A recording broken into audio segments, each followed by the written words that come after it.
Kanu sir, we can see your slides. I believe you need to unmute yourself, sir.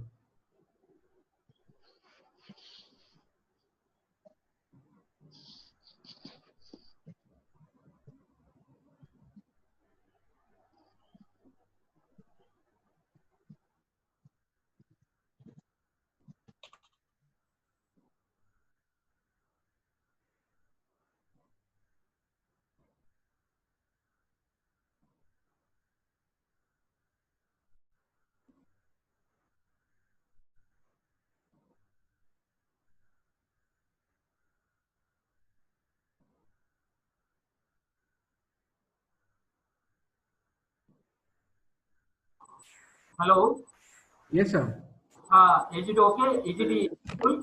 Yes, sir. It's visible and you're audible as well, sir. Now this time clear? Yes, sir. It's clear. Okay. So there is some problem with logging in, but thank you, Dr. Dodul Mandal and my friend Dr. Parik. Some login ID issues. No, no. Not an issue, sir. So it's 8:05. Do we start? Okay. I already joined it. I will next time problem I will call you. Okay, sir. Yeah. Just we wait for 5 minutes. Sure, sir. Because again the link is changed, no? Okay. We'll wait, sir. So before starting, we will study the normal CT scan of thorax today related to cancer lung staging and various histological finding, histology related to radiological findings and correlation between the new stagings. So we'll discuss today in a proper way. So let's because link has been changed, just let's wait for some few minutes so that people will get acquainted. Am I audible clearly? Sir, a little clarity would be better, sir. Are you on your headphones? I am in the headphone. It is clear now? Yes, sir. It's audible. Audible. Okay.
No audio, sir.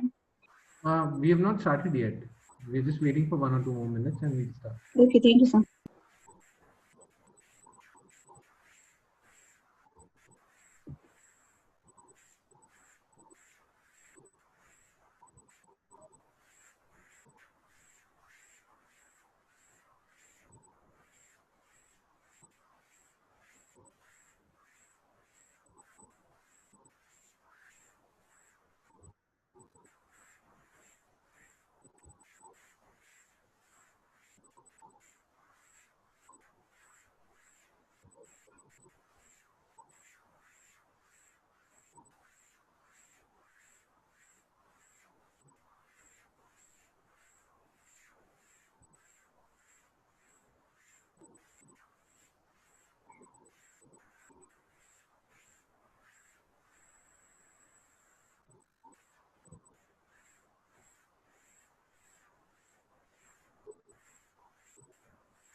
Hello. Yeah, yeah. So,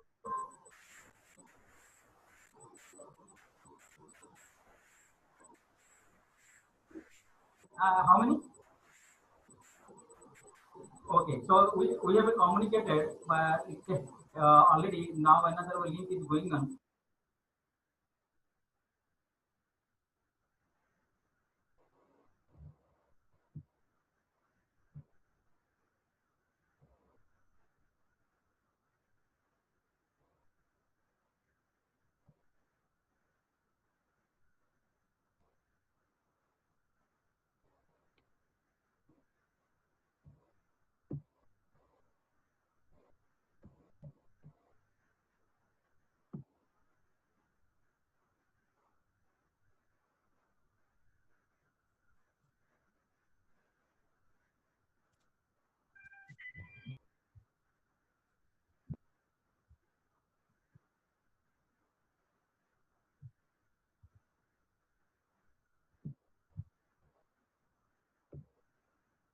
So if you're in your readiness, do we start?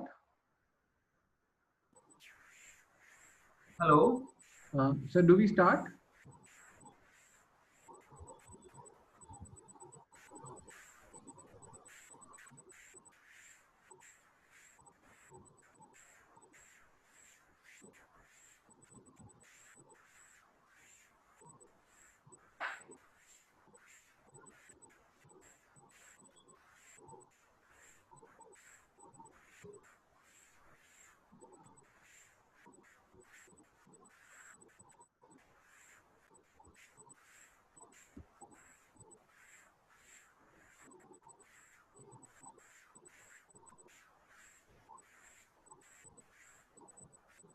Hello. Yeah. Can we? Shall we start? Yes, sir. Okay. Good good evening, everybody. Sorry for the delay. Let's start. Normal thorax of CT scan and related to staging and radiological features of various histologic findings. So, as per the disclaimer, I am not a radiologist, but I know that radiation oncologists want to know what about imaging. Please limit your unlimited questions.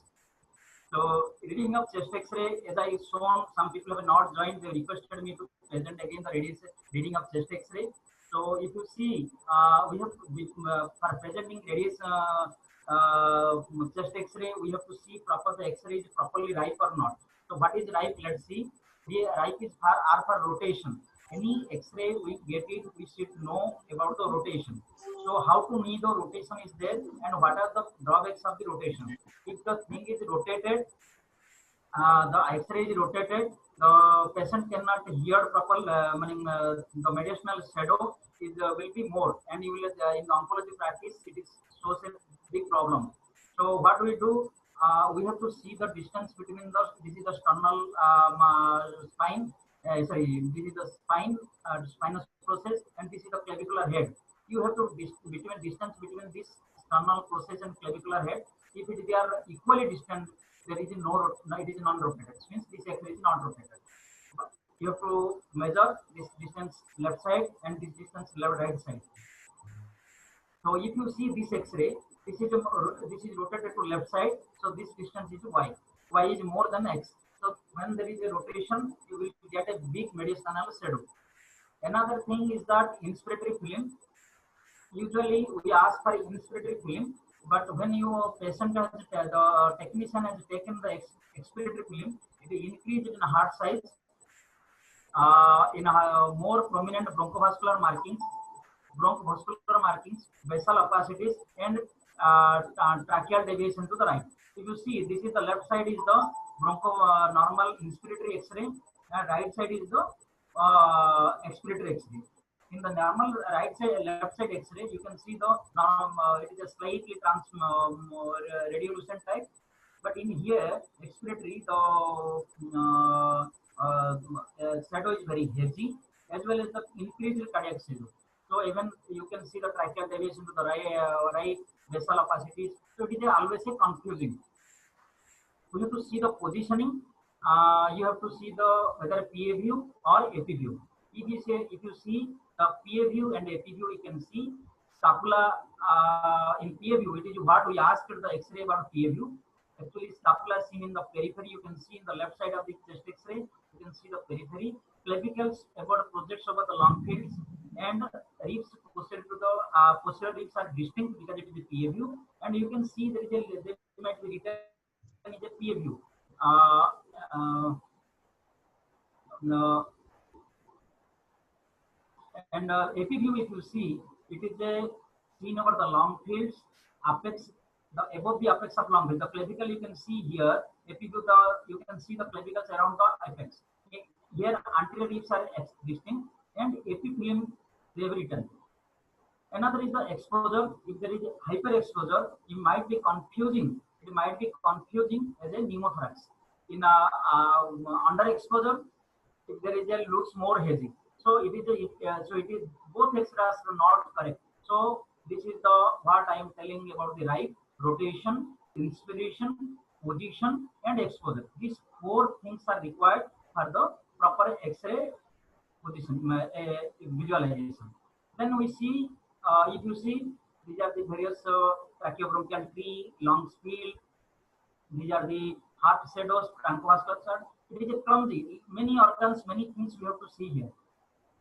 I think you are not happy. Let's make you happy. How to see A, B, C, D, E. The mnemonics A, B, C, D. You can see A for airway, lungs, and pleura. Airway, lungs, and pleura. You can see this is the trachea, this is the bronchus, this is the carina, and you can see the lung field, and this is the air bone. So if you grossly, right side is divisible 3 lobes, and left side is 3 lobes, but grossly. And if you see the bones, ribs, and clavicles, and humerus spine, B for bones, so you can see the fractures, metastatic deposits in the, like you can see the bones of the humerus head, scapula, ribs, sternum, and some part of the vertebra spine with adjusting the window. Then C for circulation, and circulation is the heart and mediastinum. And if you see the anatomy, cardiac silhouette of the mediastinum, it is mostly centrally placed. You can see the ascending aorta, this is the pulmonary artery, this is the right atrium, these are the left atrium, left ventricle, and descending aorta. So how to remember? So left side is the superior vena cava. Hello. Okay. So this is the right atrium, this is inferior vena cava, left ventricle, and the left atrial appendages, pulmonary outflow tract, and aortic knuckle. This is the aortic knuckle. Why it is called knuckle? Because there is a aorta prominence. Uske baad, after that below that is pulmonary aortic flow, then left atrial appendages. So these three they looks like a knuckle. That is why called this is called as a aortic knuckle. Next is the diaphragm. Diaphragm, you see, this is the diaphragm. You can see the right side diaphragm is the slightly up, lower side, the left side diaphragm is the slightly down. And because of this lever, this is the right side diaphragm is slightly up. You can find here the gas bubbles under the stomach. Under the diaphragm is just some gastric gas, fundic gas, otherwise called fundic gas. And two things again you have to see. This is the right costophrenic angle, sorry, cardiophrenic angle, left cardiophrenic angle, left costophrenic angle here, right costophrenic angle. These four angles you have to see. Whether you have to see this costophrenic angles for the pleural effusion, and this cardiophrenic angles you have to see. Apart from that, you can see the extra features and review areas.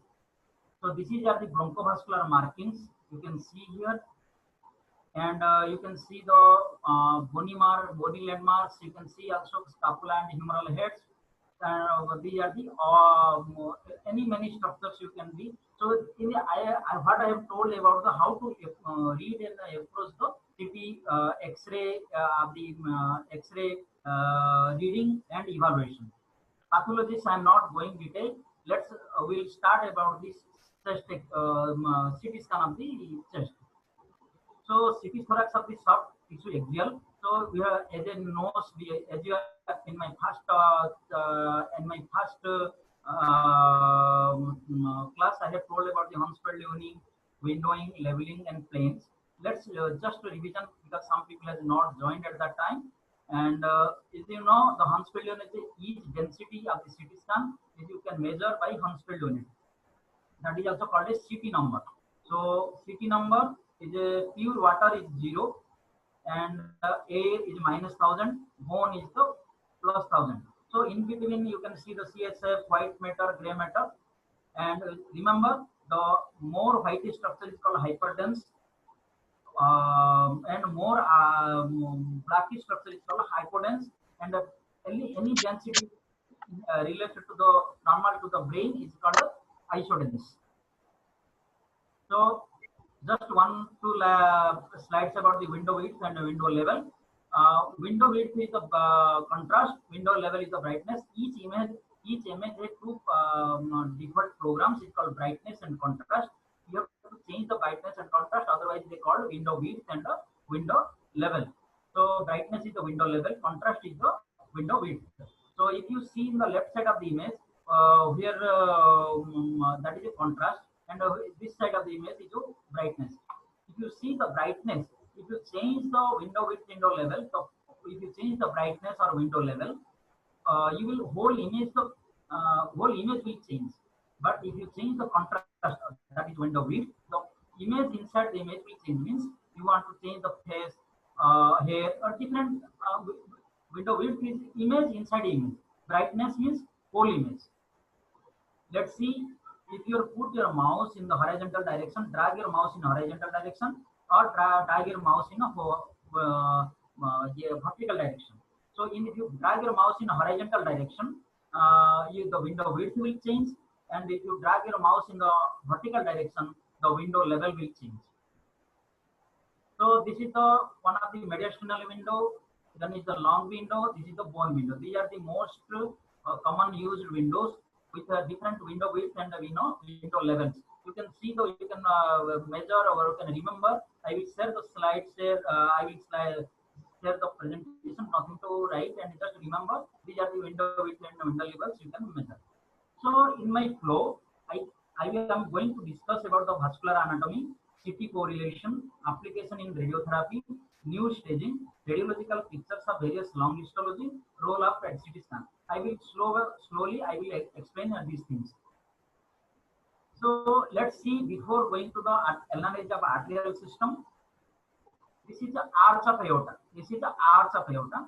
Arch of aorta is the three branches: right brachiocephalic, left common carotid, left subclavian. Remember, right brachiocephalic, left common carotid, left subclavian. Right brachiocephalic again divided into right common carotid and left subclavian. So this is the thing. If you want to remember, you can remember a mnemonics called BCS: brachiocephalic, carotid, and subclavian. So CS is the right side is the brachiocephalic, and these are the direct branches from the aorta. If you see the arterial systems and how the cardiac systems is working, if you see as you know, we have 4 chambers in the heart: right atrium, right ventricle, left atrium, left ventricle. So blood coming from the right atrium goes to the right ventricle, through pulmonary artery goes to the lungs field, and purified blood comes to the left atrium, and left atrium goes to the left ventricle. So the right atrium filled by superior vena cava and inferior vena cava. From the inferior, then right atrium goes to right ventricle. From right ventricle goes to the pulmonary trunk. See, the pulmonary trunk or pulmonary artery comes slightly higher level, and the pulmonary veins slightly comes lower level. Pulmonary veins brings to the left atrium, and left atrium goes to left ventricle. From left ventricle it goes to the aorta. If you remember, but my last slide, you can see the brachiocephalic, common carotid, and subclavian, 3 branches of the aorta, arch of aorta. Next goes to the venous system. If you see the atrium, left atrium is right atrium is mixed collected blood from inferior vena cava and superior vena cava, and superior vena cava is formed by combination of right brachiocephalic and left brachiocephalic. Remember, right brachiocephalic and left brachiocephalic. If right brachiocephalic and things are brachiocephalic vein combination is the internal jugular vein and subclavian vein. Like that, right internal jugular vein and right subclavian vein. So this forms the superior vena cava. I told about the arterial system, how it formed. I told the cardiac system. I told the ventricular venous system. Now, grossly again, you see once. This is the heart. This is the inferior vena cava and superior vena cava. This is the arch of aorta. This is the pulmonary artery and pulmonary trunk and pulmonary arteries. So these are the things you have to remember. If you understand these 3-4 slides, then it is easy to analyze the CT scan of the thorax. Another 2 arteries very important. What is the when you are planning for the breast cardiac sparing, descending, coronary artery sparing if you want to do. So these are the 2 arteries, left coronary artery and right coronary artery. They arise from the root of the aorta, ascending aorta, root of the ascending aorta. Hope you remember. Any doubt? Any doubt? Are you any? Is it okay? Hello? Hello? Sir, you are visible, but the mic is having Yes, a lot yes, of it's okay. issue with the. Yeah, it's okay. Okay, okay. Sir, So I is am it taking possible, my. sir, is it possible to actually come out of the mic and directly speak into the system? Hello? Yes, sir. Is it possible for you to directly speak into the system, because the previous session? Okay, I am trying again. I am trying. Okay.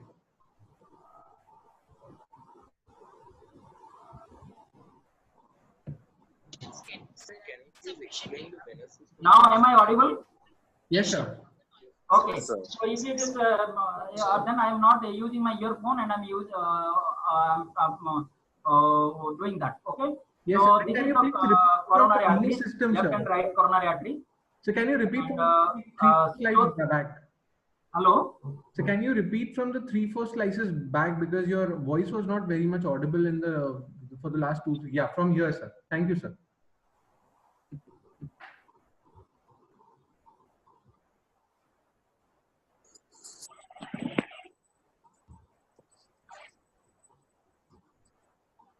So I am going to back again. Is it from here? So from the venous system.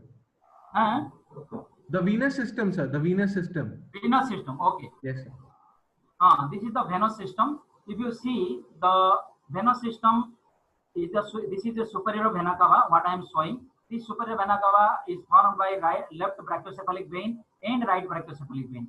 And the right brachiocephalic vein is formed by the right subclavian vein, right internal jugular vein. Again, it is the left internal jugular. This is formed by the left internal jugular vein, left subclavian vein. And these are the azygous and the hemizygous veins. So you just remember this brachiocephalic, 2 brachiocephalic veins combined together to form the superior vena cava. Is it okay now? Is Yes, it sir. okay?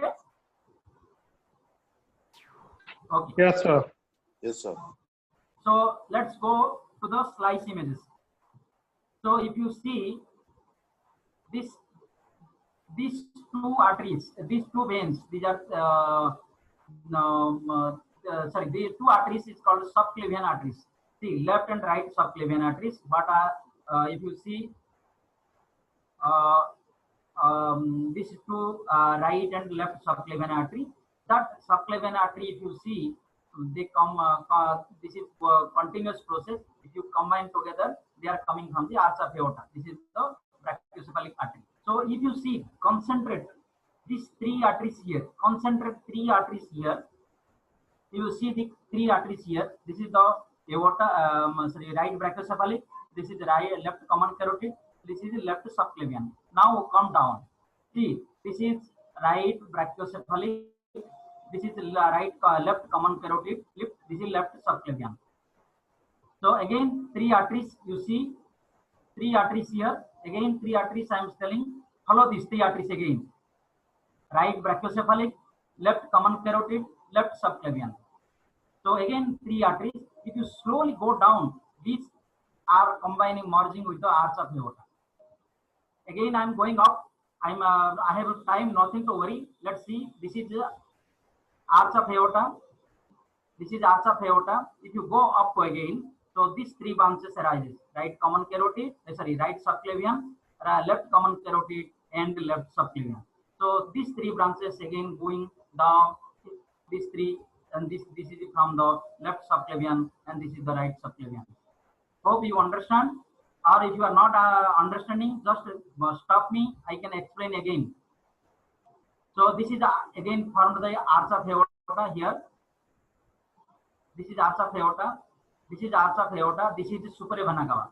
As I told, now concentrate on superior vena cava. Concentrate on superior vena cava. If you see the superior vena cava here, this brachiocephalic vein, left brachiocephalic vein, and right brachiocephalic vein, they come. This see left brachiocephalic vein and right brachiocephalic vein here, left brachiocephalic vein combine and come together. They form the superior vena cava here. This is the left brachiocephalic vein making an arch over the arch of aorta. Hope you understand. Again, I am telling. Let's see superior vena cava again. This is the superior vena cava, left side, right side. This superior vena cava joined by left subclavian and right subclavian. So go up how they are formed. I will show you. This is the right subclavian. This is left subclavian. They just go down and combine together. They form the superior vena cava. This superior vena cava. This is arch of aorta. Now we'll go down. So I'm going down. This arch of aorta. This arch of aorta again, because anterior is the ascending aorta. The posterior is the descending aorta. You can see here ascending aorta and descending aorta. This arch of aorta divided because it is the ascending part, it is the arch part and descending part. If you go down, this is the ascending aorta, this is the descending aorta, and this is the azygous vein. This is the azygous vein, just going and merging with the superior vena cava. Now I am going down here.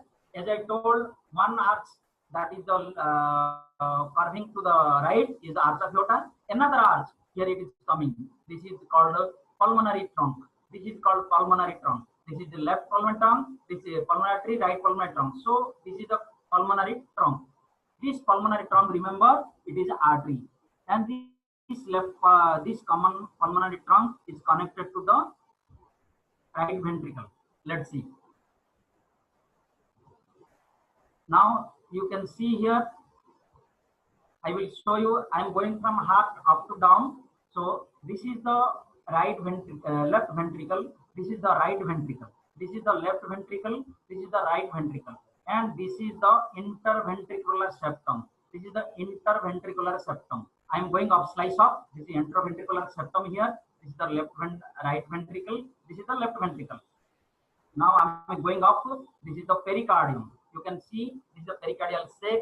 This is the pericardial sac I am showing here. Now again go up. This is the interventricular septum. This is the right ventricle. This is the left ventricle again. Again I am going. This is the feeling of the contraction, right ventricle, left or right ventricle.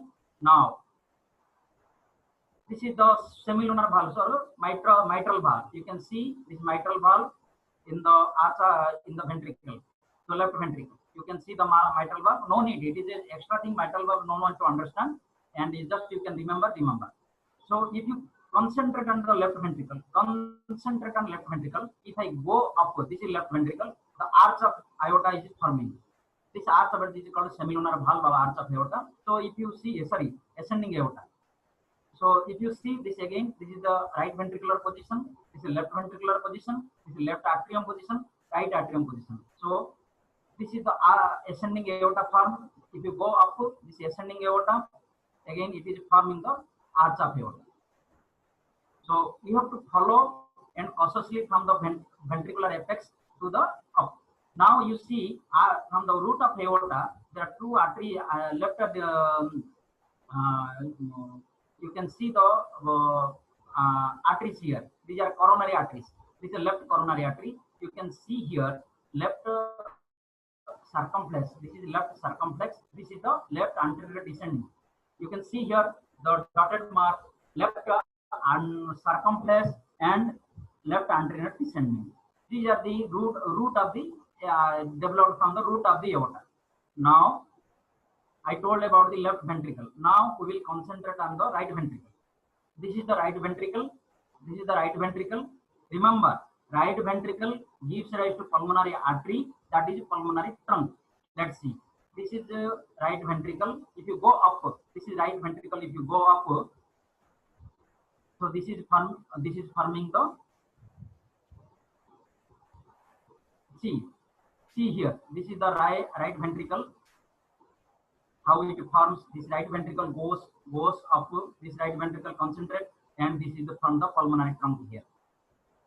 This is the pulmonary trunk. If you go down this is the pulmonary trunk here. You can go and you can remember here. This is from the right ventricle. Now concentrate on the left atrium. This is the posterior part is the left atrium. Posterior part is the left atrium. Now come here. So slowly, after going to from the base to base, some slices you will find the left atrium here. This is the left atrium here, and you go, and this left atrium is connected to the collects pure blood from the lungs, and this from the pulmonary veins. These pulmonary veins combine. Now I am going down. These pulmonary veins connected together, they form the left atrium. This is the left atrium.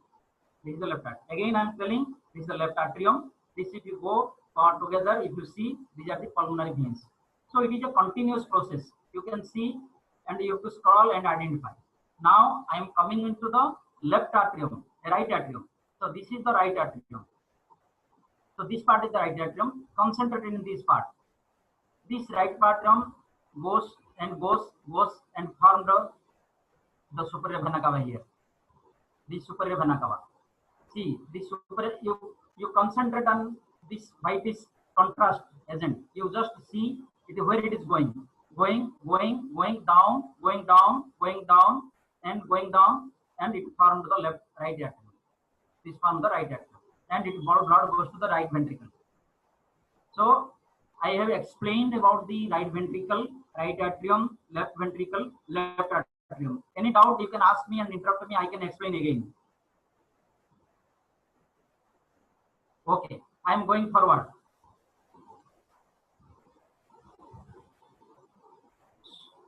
Before going to other slides, I am going to explain about the two thoracic arteries. One is the thoracic artery. Here you can find a dot. This is called in medial mammary branches of the internal thoracic artery. Another is the lateral thoracic artery, lateral branch of the lateral thoracic artery. These two arteries are the landmark of the medial and lateral boundary for the contouring of the breast contouring. This breast contouring, it is found in the URTC guidelines, but you will not find in the RTOG guidelines. So you have to mostly your RTOG guidelines, they shows you have to take till the latissimus dorsi, but in URTC ISTRO guideline says this is your lateral margin. Like that, you can see here. This is the internal medial mammary branch of the internal thoracic artery. This is the internal medial mammary branch of the internal thoracic artery. You can see here. This is the medial boundary of the URTC guideline. So remember these two arteries. I will show you again in detail in my different slices. Then we have to concentrate on thoracic muscles. So thoracic muscles, two muscles are very important for the breast planning. One is the pectoralis major here and pectoralis minor here. Remember, this is pectoralis major and minor. Major is protecting minor. So minor is inner, major is outer. The pectoralis major and pectoralis minor. Now I am going to show some intercostal muscles and scapular muscles. So these are the, if you see, these are the intercostal muscles. Outer to the intercostal muscles, this is the serratus anterior. This is serratus anterior. This serratus anterior. This is the scapula. The spinous process above the spinous process of the scapula is called supraspinatus muscle. Below this below the spinous process is the infraspinatus. The inner side of the scapula, you will find the subscapularis muscle. Here, subscapularis muscle. This is the serratus anterior, This is the intercostal muscles. This is the supraspinatus and infradiaphragmatic muscle, and this is most lateral. It is the latissimus dorsi. Remember, intercostal muscles. This is the serratus anterior. This is the subscapularis, infraspinatus and supraspinatus here, and the latissimus dorsi. Another thing you can see, this is the spinous process. Above the spinous is supraspinatus muscle. Below the spinous is infraspinatus muscle. I am not going to the deltoid muscles of the extremities because I will take another class for you after this thing. Then you will come to the axillary boundary. Axilla, this is the pectoralis major and minor as I shown. This is the medial border of the serratus anterior and thoracic wall. This is the posterior border, scapularis, teres minor and latissimus dorsi. These are the boundaries. If you see what are the contents of the axilla, you can find the axillary lymph nodes, brachial plexus, axillary vein, axillary artery, and axillary sheath. These are the various vascular markings. These are the various contrasts of the various contents of the axilla. So how to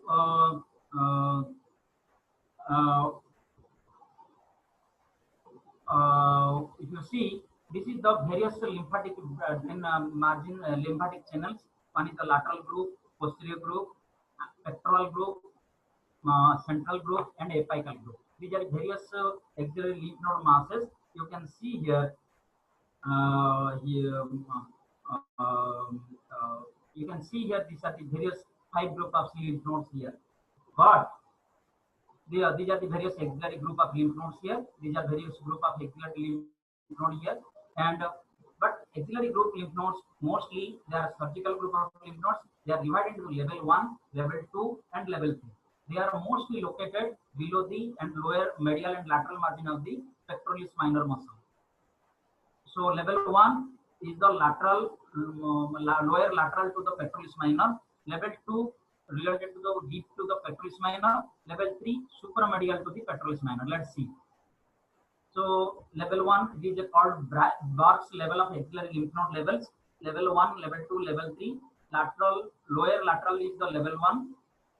Deep to the is the level 2, and apical and infraclavicular nodes, most to the medial to the pectoralis minor muscle, is the level 3.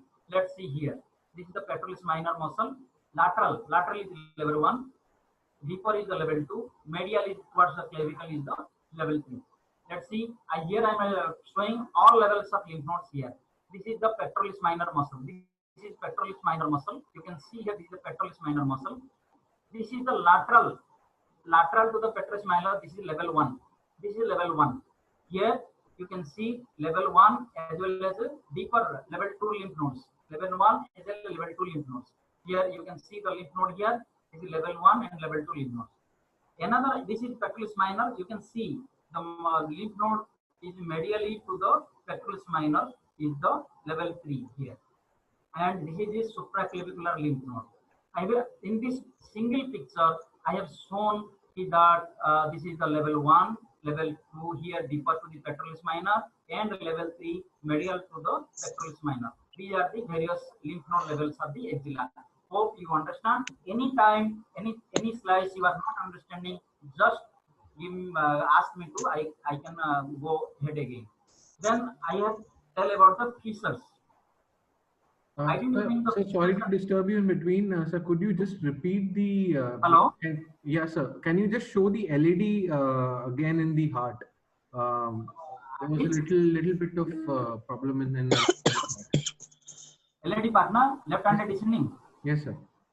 So if you see, if you go from down up to down, you will see this is arch. If you have to trace like this. This is arch of aorta. This is arch of aorta. Go down, go down, go down, go down. This is ascending aorta. This is descending aorta. Concentrate on the ascending aorta. Always concentrate on the ascending aorta. Go down, ascending aorta, ascending aorta, ascending aorta. My arrow is there. Ascending aorta, and the root of the aorta, when it forms the ventricle, goes to the left ventricle. The root of the aorta, 2 arteries are there. One is the left circumflex, left anterior descending. left circumflex and left anterdescending. This is the left coronary artery. That lower slice divides into left circumflex and left anterdescending. Clear? Clear? Yeah. Yes, sir. Thank you, sir. Yes, sir.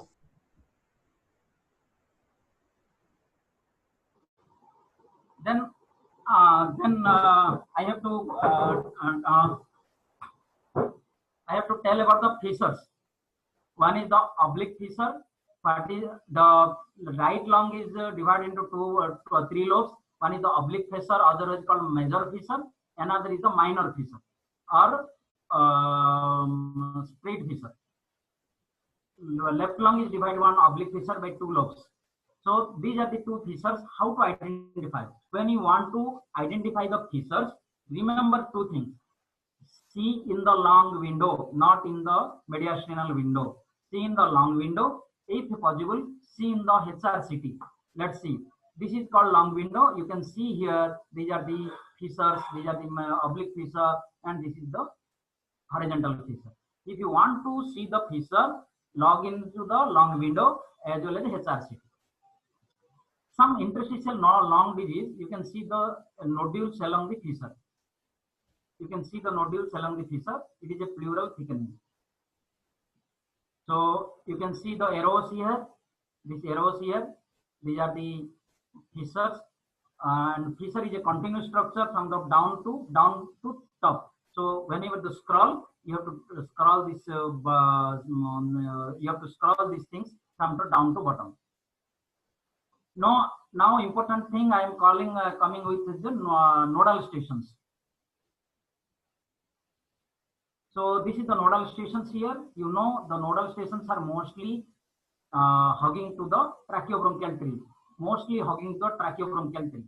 Let's see. These are the various group of lymph nodes: supraclavicular zone, superior zone, aortic zone, inferior zone, and hilar zone. So these are the various group of lymph nodes. Right supraclavicular zones above the clavicle is the right lower supraclavicle, left lower supraclavicle. Superior zone is the right of upper paratracheal, left upper paratracheal, prevascular, prevertebral, right upper tracheal, lower paratracheal. Aortic zone, paraaortic zone, subaortic zone. Inferior zone, subcarinal zone, node, paraesophageal node, pulmonary ligament node. And around the hilum, you will find the hilar nodes, interlobar nodes, lower nodes, segmental nodes, and submental nodes, subsegmental nodes. Let's see.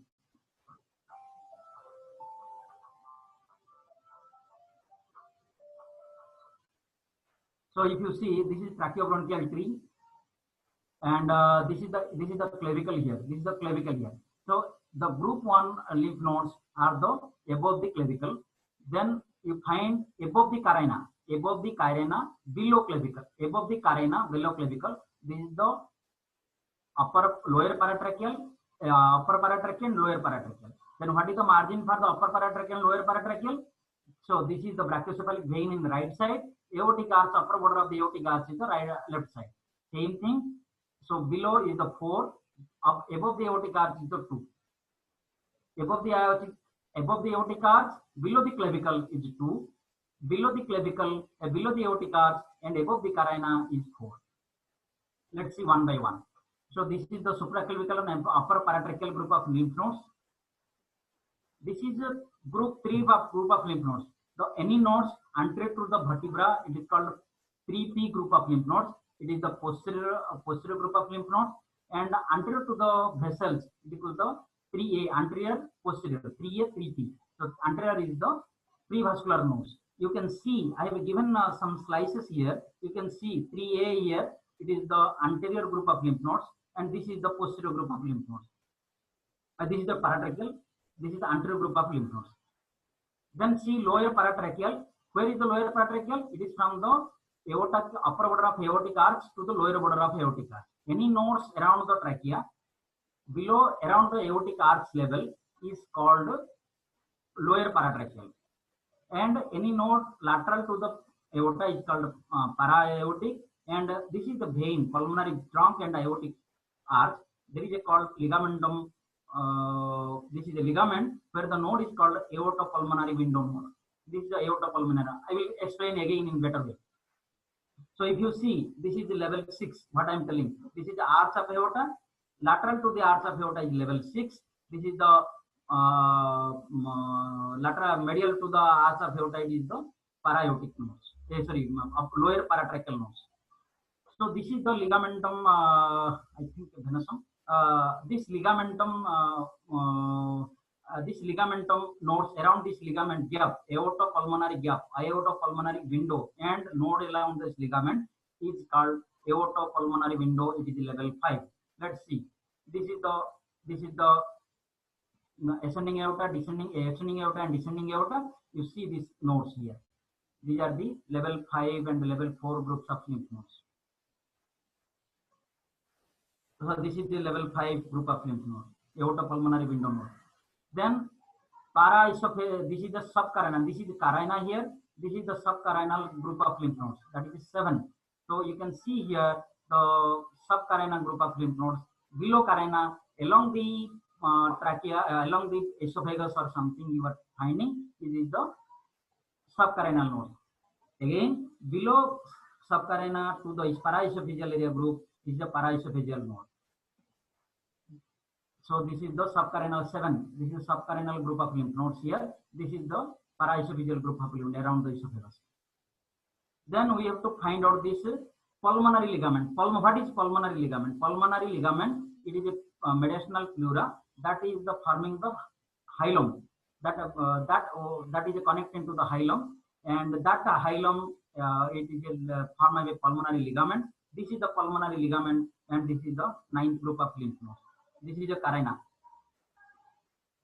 So if you see, this is the sternal nodes. This is the just above the supraclavicle around the supraclavicular nodes. This is the any node around the anterior to the vertebra is called the 3P. So these are the various boundaries. It is given in the books and everything. So I'm not going to the each boundary. You can remember. So this is the 2R2L superior paratracheal nodes, just above the aortic arch. 3A, 3P, anterior to the vascular vessels, posterior to the tracheoesophagus. This is the 3A, 3P. Now you see 6th group, lateral to the aortic arch. This is the 6th group of para-aortic lymph nodes, and any node around this trachea, in the aortic arch, it is called lower paratracheal group of lymph nodes. Now see, this is the aortopulmonary window in between the two arches of the ascending aorta and descending aorta and pulmonary artery. This is the group 5 lymph nodes, that is the ligamentum node, that is called the group 5 lymph nodes. Now you can see this is the 7, just below the, this is the just below the carina is the 7 group of lymph nodes, the subcarinal nodes. Now you can see here, this is the pulmonary, any aorta and pulmonary trunk, any node here is the level 5 lymph nodes. Now hilar lymph nodes is the 10 to 14. Hilar, segmental, subsegmental, subhilar nodes like this. So this is the paravertebral nodes, paraesophageal 8. This is the what I am telling, the pulmonary ligament node here. This is the pulmonary ligament. This is the pulmonary ligament here. You can see this is this ligament what I am going to tell about. This pulmonary ligament is the 9 group of lymph nodes. Group 9 lymph nodes. This is the 8th group of lymph nodes, that is the paraesophageal nodes. So these are the various boundaries for pulmonary ligament nodes. You can read and analyze. So this is the pulmonary ligament node. See, this is the pulmonary ligament node. The node is mostly placed in the diagonally. This is the subcarinal. So these are the. So how big is the significant? So it is given in a various agencies. If you go, these are all levels of nodes at different sizes. You can see the various sizes here, 1, 2, but I'm not going to detail. You can remember here. But how to measure the sizes? If you draw a perpendicular between short axis and long axis, longest diameter and shortest diameter. So this is the shortest, make a perpendicular. Mostly people measure with a short axis diameter. So how to understand which is malignant? Any short axis diameter is more than 1 centimeter is malignant. Any short axis more than 1 centimeter is malignant. Any shape, benign nodes are elongated in a fusiform shape. Malignant nodes are mostly more transverse and rounded shape. Cortical thickness is more in benign node, increased in malignancy. Uniform in the benign node. Cortical thickness is uniform, but irregular and thickened in the malignancy. So these are size, shape, and cortical thickness is very important in the defining a node. So these are the various things what I told you. Remember, these are the things, but again, bronchoscopy correlation, mediastinoscopy correlation, PET-CT correlation, that will be a vast topic I can take in another class. But remember in this three size, shape, and cortical thickness. Then we'll go for the bronchial tree. Bronchial tree is the mostly contouring for the SBRT purposes. That is the 2 centimeter of distal trachea and the proximal areas of both sides, and immediately level of segmental bifurcation. Let's see. Remember one thing I want to tell you. This is the trachea, this is the right bronchus, and this is the left bronchus. After giving the upper lobe branch in the right side, after giving the upper lobe branch in the right side, the remaining is called segmental bronchus intermedius.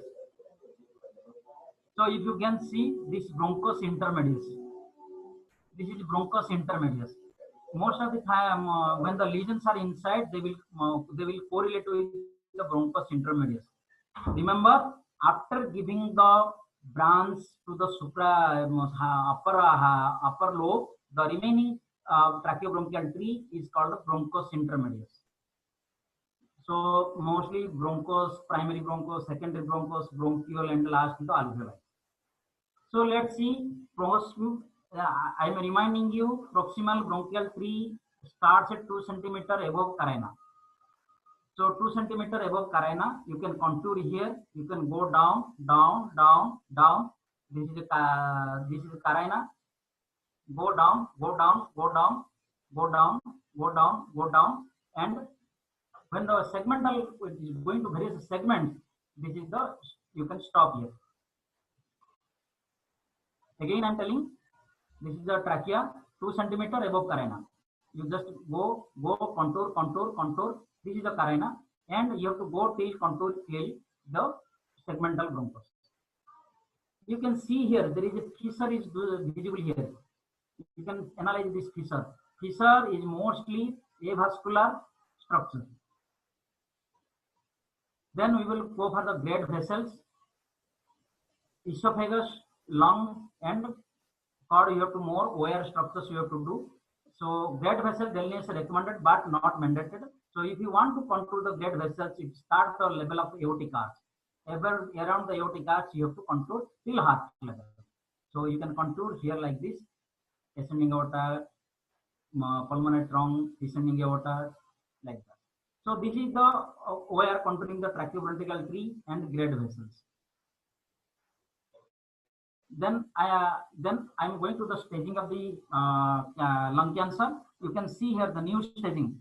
New staging has a slightly more or less to the old staging, but each centimeter matters here. In the new staging, each centimeter matters. So if you see previous TNM staging 7th and 8th differentiation, 1 to 2 below 1 centimeter, 1 to 2 centimeter, 2 to 3 centimeter, 3 to 4, 4 to 5, 5 to 7, and more than 7. Every centimeter they staged it. If you see the every centimeter they staged it compared to the previous centimeter. So these are the various nodal levels. Remember, node N0, no lymph node N1 is the ipsilateral peribronchial, ipsilateral hilar, intrapulmonary involvement of direct extension. N2 it is the subcarinal and ipsilateral mediastinal nodes. N3 is the contralateral mediastinal and contralateral hilar, contralateral scalene, supraclavicular. Distant metastasis, there is a M1, A, B, C defined because there is a chances of there is a oligometastasis era has come. So they divided into M1A, M1B, and M1C. M1B is a single extrathoracic organ. M1A is the nodule in the contralateral row.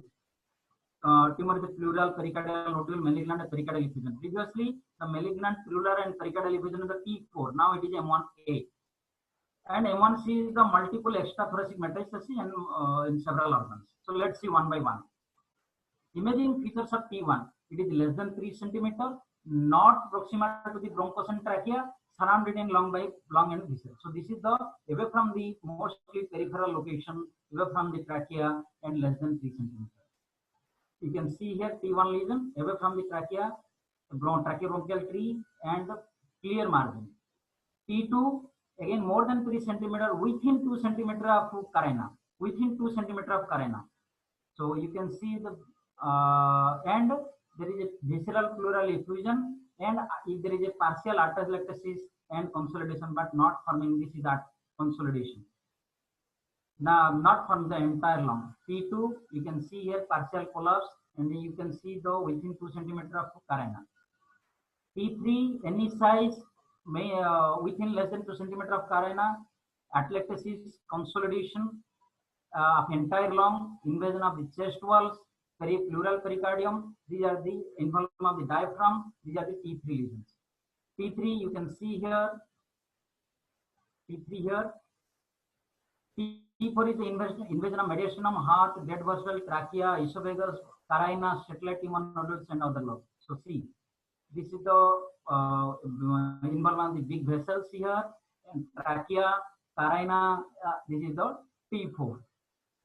Remember, very tricky thing here I am telling.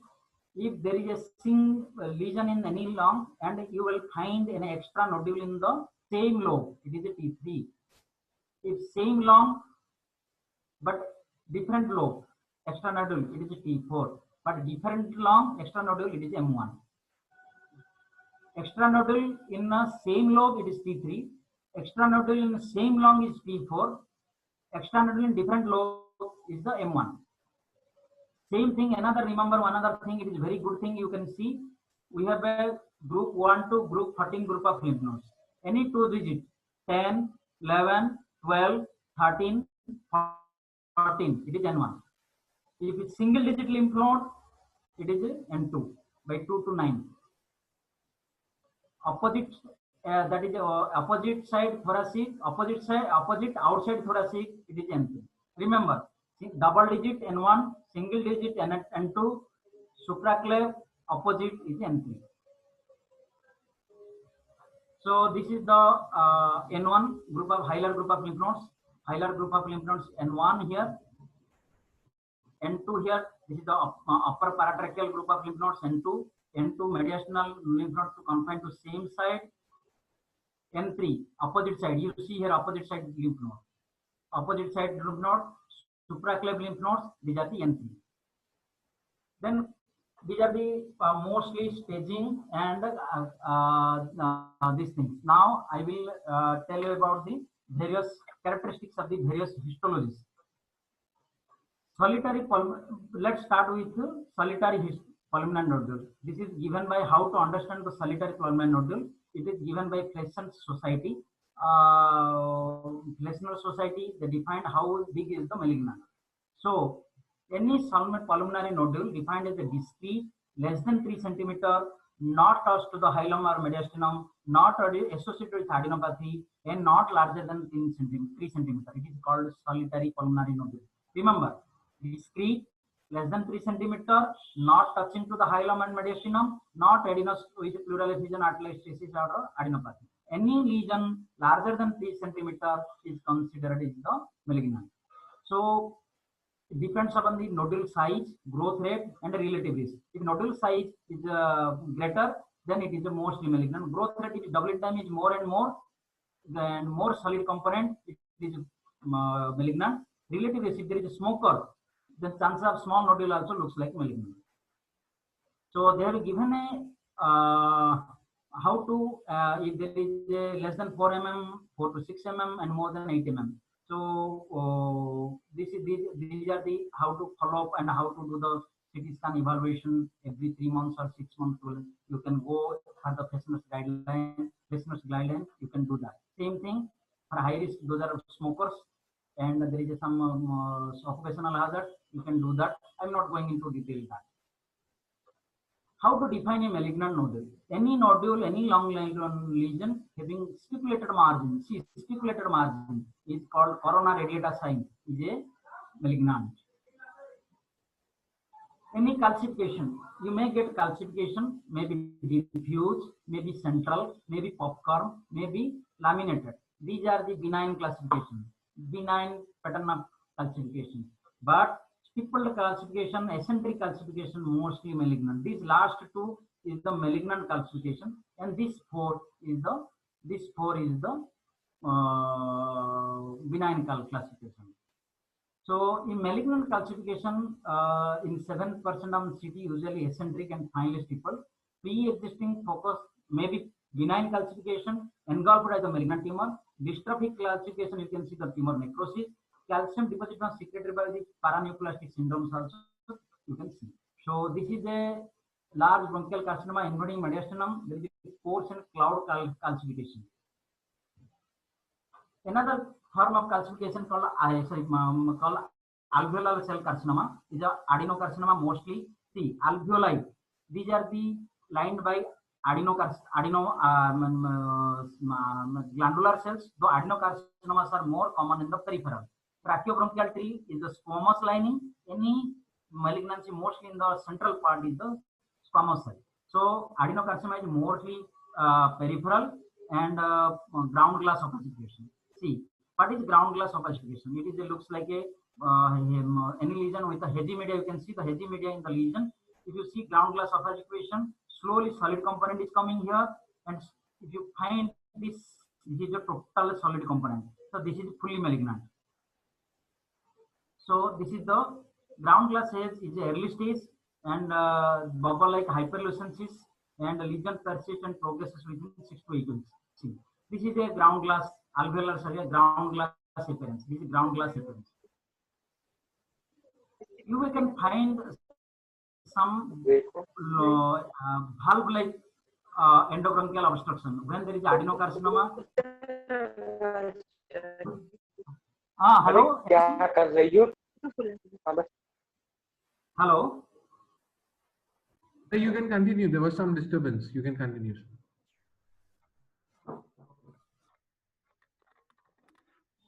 So this is a local hypertension because of local terminal bronchial obstruction. You can there is a check valve type of secretion. You can see the mucocele. These are mucoceles, local hypertension. You can see the mucoceles, bronchoalveolar carcinomas. CT angiogram sign, if there is a big consolidated mass, you can see the vessels here. So low attenuation is called CT angiogram sign. This is a small cell carcinoma. In a small cell carcinoma, you can see peripheral mass with big lymph node. This is a small cell carcinoma. Large cell carcinoma is a large, is a name itself is a large, and you will find focal necrosis and rapid growth. So this is a large cell carcinoma. Adenocarcinoma of lung, mostly peripheral, but sometimes it is impossible to define in X-rays. This is adenocarcinoma involving the chest wall. Squamous cell carcinoma, again, it is a very interesting. You can find golden S sign, stipulated mass, aviation, and pleural effusion. You can see here. You can see here this translucency. Right side there is a obstruction. This is a bronchial cut-off sign. You can see the bronchial cut-off sign here. So this is a cutting of bronchia. This is you can see the right lung collapse, and you can see there is a translucency. There is a decrease in the translucency here. This is called bronchially cut-off sign. Another is the mostly squamous cell carcinomas. You will find there is a cavity. And you can find in the abscess type thing, you can fluid level inside, you can find this cavitar lesion in the squamous cell carcinoma. Golden S sign, this is called golden S sign. When the squamous, any lesion in the upper lobe lesion, upper bronchus lesion, there is upper lobe collapse, it looks like a S, so it is a golden S sign. Red tail sign, any lesion at the carina or distal bronchus that gives like the collapse of the lung is called a red tail termination of bronchus. Metastatic lung type, it is called feeding vessel sign. In feeding vessel sign, if you see along the, you can follow this tracheobronchial tree or vessels. There is a collection of at the tip of the vessel. You will find these lesions. These are the bronchial feeding vessel sign. Feeding vessel sign is a common in the metastatic lung lesion. Pre-in-bud sign, post-radiation. These are the changes in the pre-in-bud sign. Another is the nodular radiation pneumonitis. These are the post-radiation changes. Ground glass pattern post-RT changes. These are the ground glass changes. In the CA breast, you can see this horizontal diagonal placed. Radiation fibrosis, old fibrosis, radiation fibrosis due to lung. Scar-like post-RT fiber, you can find the scar-like. These are the post-radiation changes. Then we have a suspicious conditions. We have a suspicious condition. How to handle the suspicious conditions? Then what are the suspicious conditions? If you find there is a low lesion here, and this you can see there is a lesion along the fissure. This is called nodule in the. It is called satellite lesion.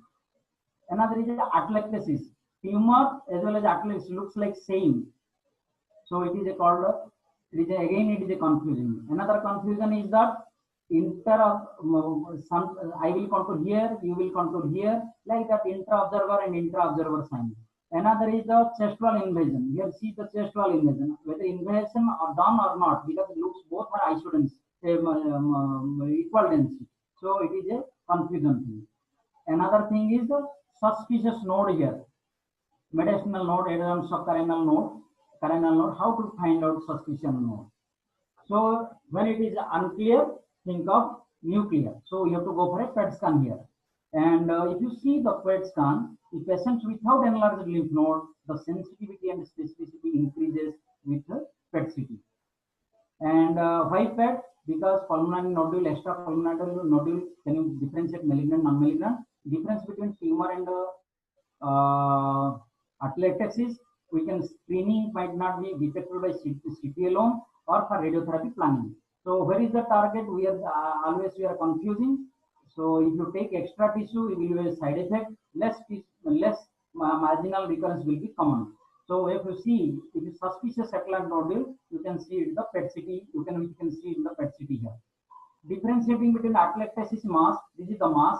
This is typically this is not the mass at all. You can see the mass here. This is called the PET CT. PET CT can differentiate. This is the atelectasis and mass. When you don't have a PET CT, there is a called liver window. You put in the liver window, you will find there is a clear-cut sign here.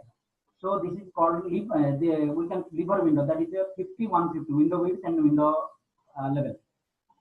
Suspicious chest wall invasion. Also you can delineate with PET CT scan. But you can see better with MRI. Chest and MRI, you can see the chest wall invasion. Suspicious node, any suspicious node, CT, doubtful, you do a PET scan. You can do the, you can have the diagnosis. But you can do the bronchoscopy, ultrasound, FNAB, that is the recommendation.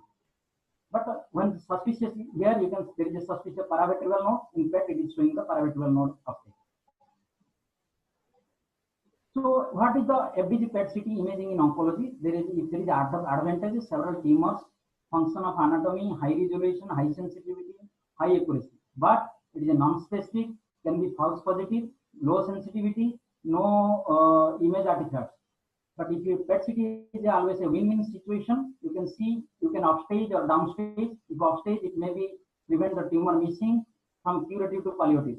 Downstaging, maybe you can do the dose escalation, you can do the palliative to curative.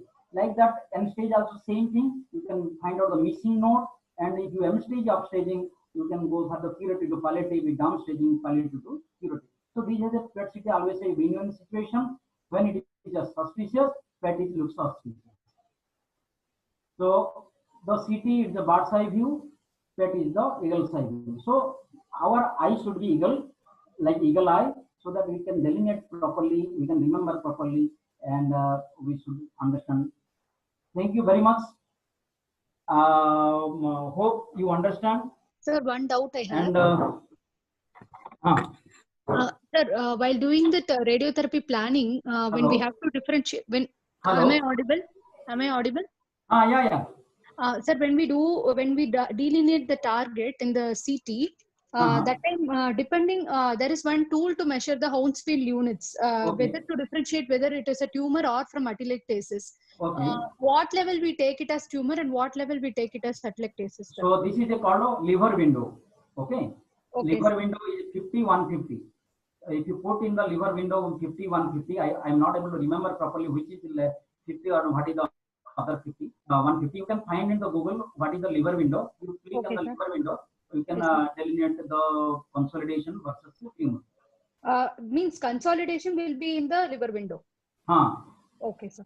Thank you, sir. Consolidation. There is a clear-cut margin, not consolidation. I am telling put in the liver window. Yes, So sir. that you can delineate the differentiate between there is a clear-cut margin between the consolidation and tumor. Okay, sir. Thank you, sir. So I'm going to show. I'm not finished yet. I'm just going to show you these things. So let's see. This is the slice imaging. Another 10 minutes, if you don't mind, I can show you different. Sure, so this is the slice imaging. You can see here, follow this arrow, left side arrow. See the lateral thoracic artery here. You can see the lateral thoracic artery here. This is for the boundary of the lateral margin of the breast cancer. And if you can see, this is here. This is for the medial margin of the breast cancer. This is for, and if you put in the lung window, you can see this avascular area. You can follow the fissures. You can see follow the fissures here. This is the fissure here. This is the fissure, and this is this arrow. This arrow you can see here. These two arteries. You can see the internal mammary branch of the internal thoracic artery, and this is the lateral thoracic artery. This is the boundary for the medial lateral branch for the breast cancer. And if I go to the CT chest again, you can see this is the arch of aorta. It is a ascending aorta, descending aorta. This is the pulmonary trunk. This is the left pulmonary trunk. This is the right pulmonary trunk. And if you go down, this is the left ventricle. This is the right ventricle. This is interventricular septum here. You can see this is the right atrium. This is the left atrium. This is right atrium. This right atrium goes to from the supravena cava. This is supravena cava, and this is the pulmonary vein. This pulmonary vein forms this pulmonary vein. By both sides, you can combine together. They form the left atrium. So this is the left atrium, right atrium, and if you see three branches, 1, 2, 3, 1, 2, 3, right brachiocephalic, left common carotid, left subclavian. So if you see these three branches, how they mark originating from the, I'm going up, down, down top, you see these three branches. And these are the two subclavian, and you can see this left brachiocephalic comes here and dump into the supravena cava here. This is the supravena cava, and you can see it becomes thin here, and this supravena cava forms the right atrium. This forms the right atrium, and this is the pectoralis major muscle. This is the pectoralis minor muscle. This is the infraspinatus subscapulary. This is the latissimus dorsi, and this is the latissimus dorsi. This is the intercostal muscles here. These are intercostal muscles. Slowly you will get the serratus anterior muscle. And okay, so I have explained everything. I have taken you a long time. Hope you understand. Anything you can ask me now. Sir, can you please show the internal mammary nodes and internal mammary node? Internal mammary node. So, yes, so this is the internal mammary vessels. These are the internal mammary vessels. These are the nodes around this area is the internal mammary node. The internal mammary nodes. You can contour till some guidelines tell upper 4 ribs, upper 4 intercostal spaces. Some guidelines tell going to down also 6, but upper 4 is the internal. These are the internal mammary vessels. You can see here internal mammary vessels here. The nodes around this internal mammary node. Anything more? So can I add something to it? Yeah. Probably they are asking for the contouring in breast, especially when you got to go ahead and do an internal mammary. So the problem that we faced as students, as JRs, was where to stop. So what we were taught was to first draw the ribs and have a look at where your second to the fourth or your fifth intercostal space is, and then follow and contour the internal mammary. So So this, what I do, yeah. I don't. So where heart starts, I stops there. Okay, sir. Yeah, Okay. So because these are the intercostal spaces. Don't when the heart comes, you stop there. I don't go around the heart area. okay, sir. Any other question? Am I clear? Can you my language and everything you understanding properly? Yes, sir, it was quite elaborate and very well explained, sir. Okay, thank you very much. Anything? Sir, I have a question. What is the significance of the lateral thoracic artery? So these are the significance, meaning these are the boundaries. I will come in a different class about the breast contourings. I will slowly come to the target delineation of various arteries. Only you just identify here. These are the medial boundaries for the lateral thoracic, lateral boundary of lateral. This is the lateral boundary of the breast contouring in according to the URC guidelines. And I am not going to detail. Just identify two arteries that will help you to contouring the breast according to ISTRO guidelines. I will Okay, sir. Thank you. Any other questions? Sir, Hope I have cleared most of the doubts. Hope you will not finding difficult identifying vessels, trachea, and tracheobronchial tree in CT scan. Sir, someone has asked, can you show the extent, the craniocaudal extent of the supraclavicular lymph nodes?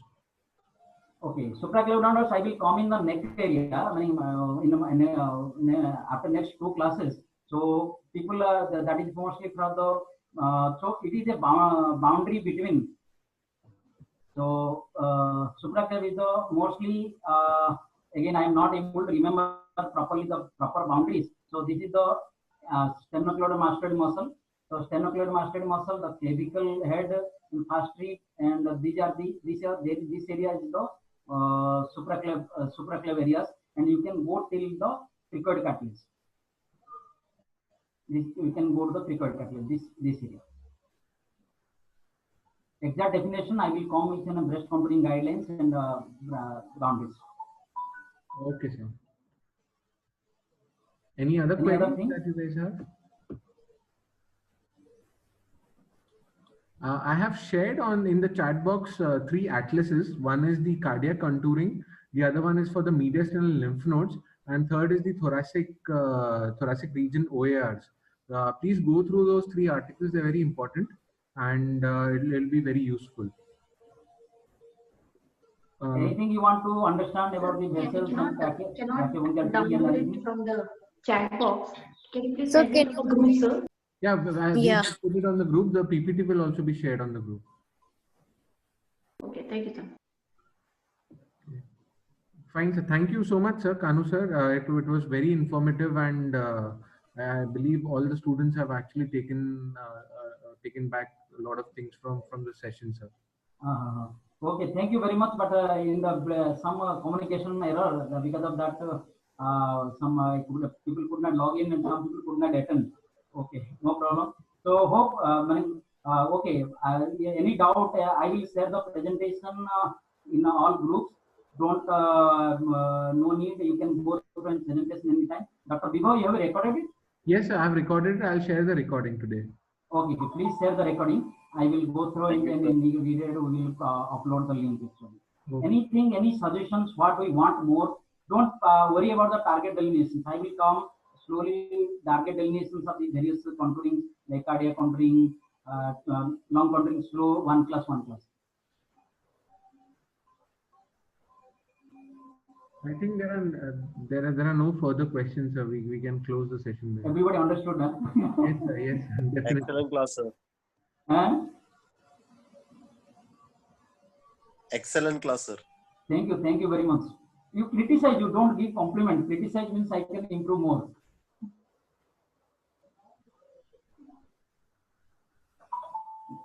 Give some criticism so that we can do. Don't worry about that. I'm just giving the ideas about the contouring. Just contouring classes will be each classes one. I will do the contouring classes once again. Okay, sir. Fine. So we close the session, sir, for today, and we look forward to the Thank, next session on next Thursday, sir. thank you, Vivay, Dr. Vivay. I Thank you. appreciate your help, and I thanks Dr. Dadul Mandal.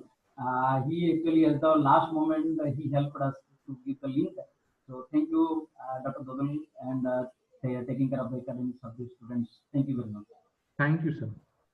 Dr. Anandita, you've put in a very valid point. Next nodal contouring, will be arranging one entire session for separately. We'll be having that in one of the sessions in the future. Don't worry about it.